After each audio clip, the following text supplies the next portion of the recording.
Jadi kemarin kita sudah baca sampai ayat yang ke-30 ya.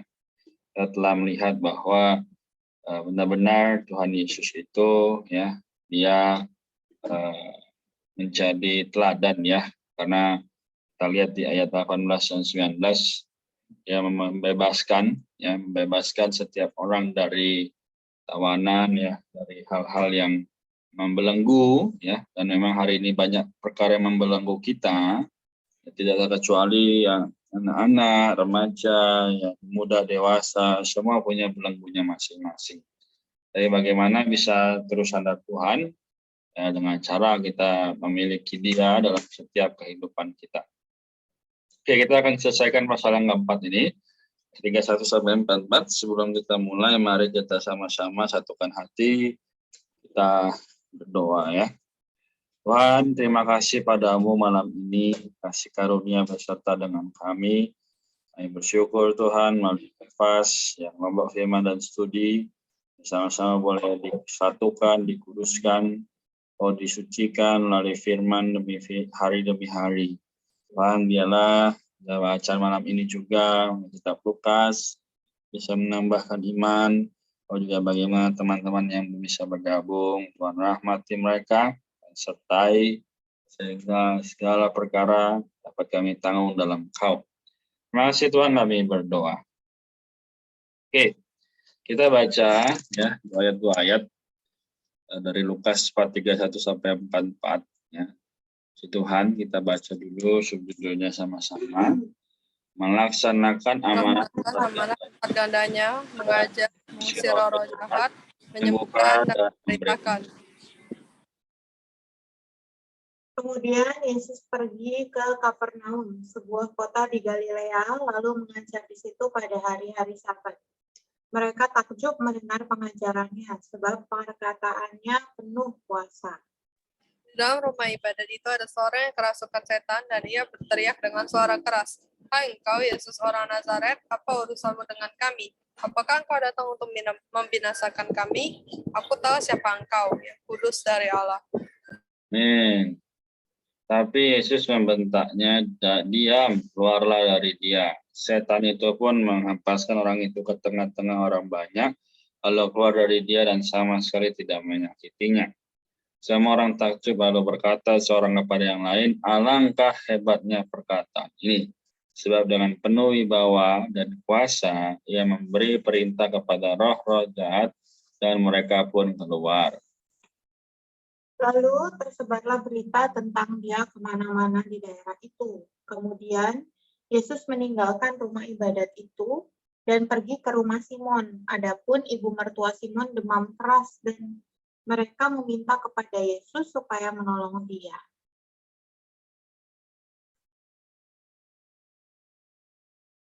Maaf, ayat berapa sih Pak? 39. Ayat 39, lalu ia berdiri di sisi perempuan itu dan mengusir demam itu. Maka penyakit itu pun meninggalkan dia. Perempuan itu segera bangun dan melayani mereka. Ketika matahari terbenam, semua orang membawa kepadanya orang-orang sakitnya yang menderita bermacam-macam penyakit. Ia pun meletakkan tangannya ke atas mereka masing-masing dan menyembuhkan mereka. Dari banyak orang, keluar juga setan-setan sambil berteriak, "Engkaulah anak Allah." Lalu ia dengan keras melarang mereka dan tidak memperbolehkan mereka berbicara karena mereka tahu bahwa dialah Mesias. Ketika hari siang, Yesus berangkat dan pergi ke suatu tempat yang terpencil, tapi orang banyak mencari dia, lalu menemukannya dan berusaha menahan dia supaya jangan meninggalkan mereka. Tetapi ia berkata kepada mereka, di kota-kota lain juga aku harus memberitakan Injil Kerajaan Allah, sebab untuk itulah aku diutus. Lalu ia memberitakan Injil dalam rumah-rumah ibadat di Yudea. Amin. Kita baca sampai di sini ya. Jadi di sini 4 ganda ya, sungguh luar biasa. Itu apa? Mengajar, mengusir roh jahat, menyembuhkan dan memberitakan. Jadi kalau kita lihat ya, manusia biasa pasti tidak mungkin bisa demikian ya. Nyembuhin ya, mengajar ya, mengusir roh jahat, memberitakan. Nah, kenapa Yesus sebagai manusia penyelamat pada saat di situ ya, benar-benar memiliki hati yang demikian, ingin menyelamatkan ya. Karena apa? Sebenarnya kita tahu, yaitu kasih Allah, kasih Tuhan kepada manusia tidak bisa dikatakan. Tapi pertanyaannya adalah manusia, kenapa masih bisa menolaknya? Padahal dia melihat Yesus pada saat itu. Ya. Jadi di ayat 34 ya, hai engkau Yesus orang Nazaret, apa urusanmu dengan kami? Apakah engkau datang untuk membinasakan kami? Aku tahu siapa engkau yang kudus dari Allah. Nah sebenarnya Satan-Satan pun tahu bahwa Yesus adalah yang kudus dari Allah. Nah kenapa manusia yang sudah tahu Yesus adalah anak Allah masih menolaknya? Masih tidak bisa menerima dia. Nah, kemudian kita lihat lagi bahwa sebenarnya orang itu takjub ya, takjub berkata kepada seorang yang lain ya. Langkah hebatnya perkataan ini gitu kan. Tapi apa yang bisa kita lihat? Ya, kita lihat adalah setelah mereka melihat perkara-perkara ini, mujizat-mujizat ini, mereka mungkin percaya. Mereka mungkin juga wah, bagus nih ya. Bisa menyembuhkan, bisa mengusir ya. Akhirnya mereka mencari mukjizatnya aja, tapi tidak mencari atau mendambakan diri Tuhannya. Nah, ini juga sangat berkaitan dengan kehidupan manusia hari ini. Mungkin manusia berdoa, Tuhan selamatkan aku, Tuhan sembuhkan ya, supaya aku bisa sehat. Ya setelah sehat gimana? Ya lupa lagi sama Tuhan. Nah, ini juga menjadi satu dorongan bagi kita untuk kita yang mengasihi dia dengan sungguh-sungguh, ya sungguh-sungguhlah. Karena apa? Karena manusia bisa saja memiliki banyak perkara, ya banyak hal yang menjadi pikiran, ya bahkan keinginan, kedambaan gitu. Tapi dambaannya bukan Tuhan.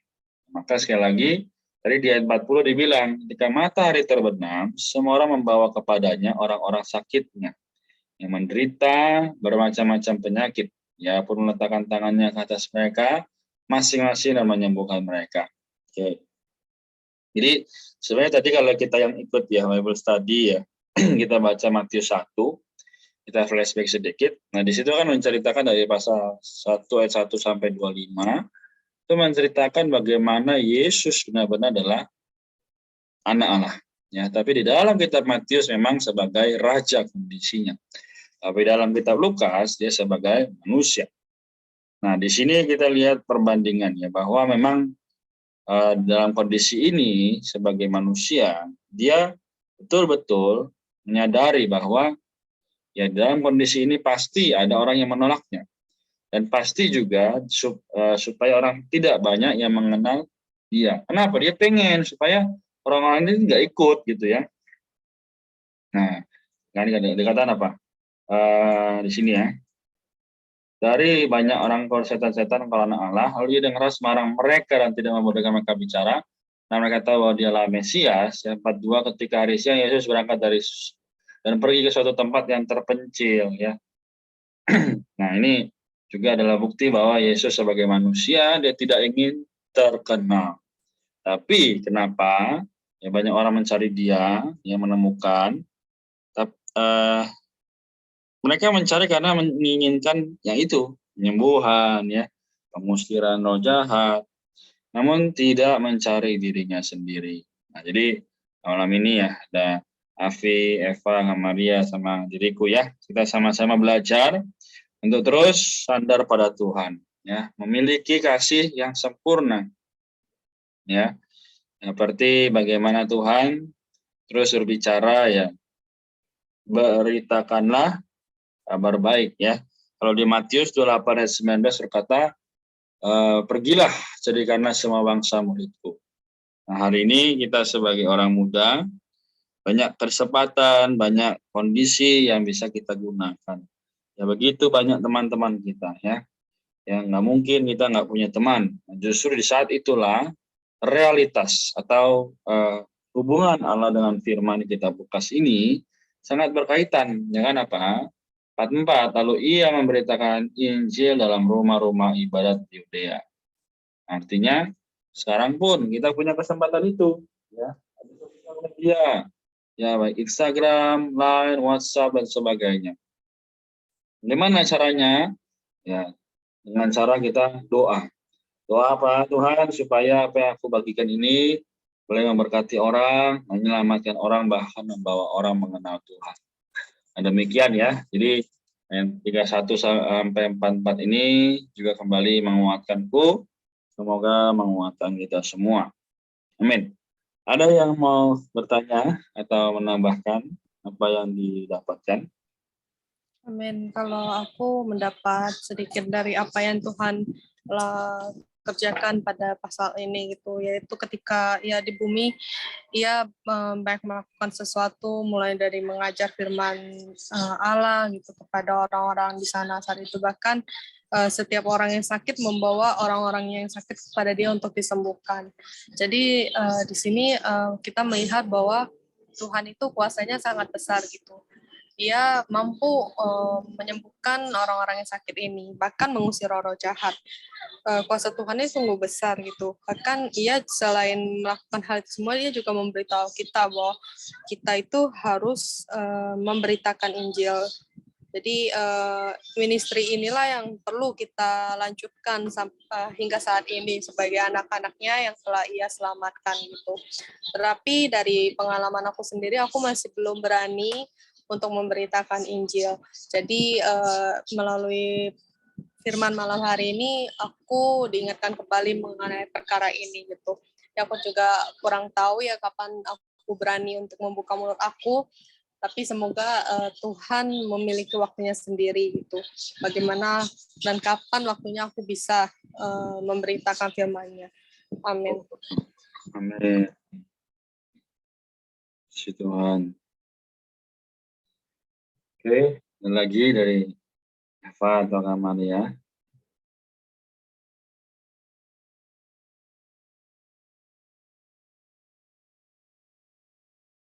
Oke, kalau tidak ada, ya kita simpulkan ya. Jadi betul kata Afi ya, bahwa kita sebagai orang yang telah menerima Tuhan seharusnya berani. Ya, namun ya memang sebagai manusia kita tahu bahwa mungkin ada ya penghidupan kita ya masing-masing yang masih tidak sesuai dengan firman, itu yang menyebabkan kita belum bisa ya dengan lantang atau dengan ya berani menceritakan firman Tuhan.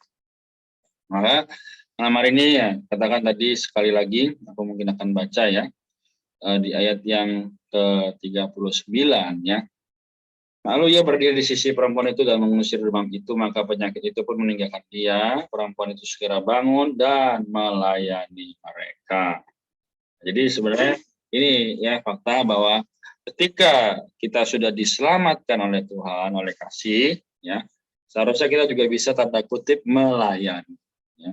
Melayani bukan harus ya kita tanda kutip memberitakan Injil ya, tapi memberitakan Injil harus, namun bukan hanya itu caranya. Ya, kita bisa mendoakannya, kita bisa membawa dia ya kepada Tuhan melalui doa. Ya, semoga setiap keluarga, setiap teman yang kita punya juga bisa menjadi hal yang menguatkan kita ya. Amin. Semoga kita semua mendapatkan kasih karunia sebelum Tuhan datang, kita minimal ya telah membawa satu orang beroleh selamat ya. Amin. Situ Bang, kita tutup dalam doa ya. Mari kita satu hati kita berdoa. Tuhan Yesus, Tuhan yang kami sembah, oh juga yang kami puji. Tuhan, terima kasih atas selama hidup kami, oh dari kami kecil sampai sekarang. Kau jaga, Kau rawat Tuhan. Oh, nanti malam ini ada Afi, Eva, Maria juga diriku, teman-teman yang lain mungkin belum bisa gabung. Tuhan, biarlah firman-Mu yang kudus, indah, dan mulia ini juga bisa menjadi terang bagi setiap orang. Oh Tuhan, rahmati, berikan kami keberanian. Ya, berikan kami kasih karunia-Mu, di mana kami boleh memberitakan kabar sukacita kepada orang lain. Tuhan terima kasih, kami sungguh berdoa, dan mengucap syukur, jagalah kesehatan kami masing-masing Tuhan. Kami tahu tidak mudah dalam kehidupan ini, tapi justru di dalam Engkau ada damai sejahtera. Kami berdoa, ucap syukur ya Tuhan. Amin. Oke,